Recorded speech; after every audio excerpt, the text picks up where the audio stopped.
لوٹن کی جامع مسجد الحرا میں 2 روزہ نادرہ سرجری کا انعقاد کیا گیا، جس میں پاکستانی کمیونٹی نے شناختی کارڈ کے حصول اور تجدید کے لیے قواعد جمع کروائے۔ چودھری نثار کی رپورٹ۔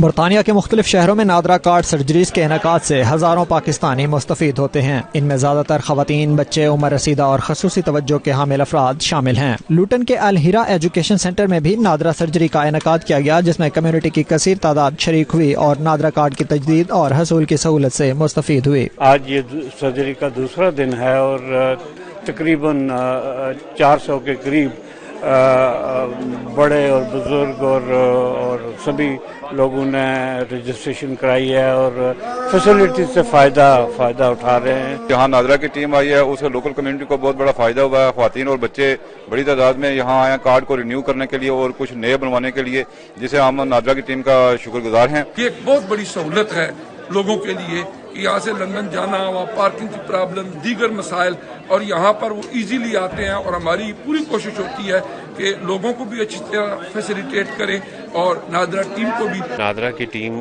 آج یہاں لوٹن میں آئی ہوئی ہے اور یہاں پہ بہت اچھا رسپانس ہے اور بہت سارے لوگوں نے ID کارڈ بنائے ہیں، سینئر سٹیزن ہیں، بچے ہیں، بیمار ہیں، اور سیٹرڈے سنڈے والے دن ان کو آج اپنے گھر کے بالکل پاس یہ سہولت دی گئی ہے اور لوگ بہت خوش ہیں۔ نادرہ سرجریز برطانیہ میں مقیم پاکستانی کمیونٹی کے لیے پاکستانی ہائی کمیشن کا احسن اقدام ہے، جس سے ہزاروں افراد مستفید ہو کر نہ صرف اپنا وقت بچاتے ہیں بلکہ خاندانوں کے لیے بھی آسانی پیدا ہوتی ہے۔ چودھری نثار، 92 نیوز، لوٹن۔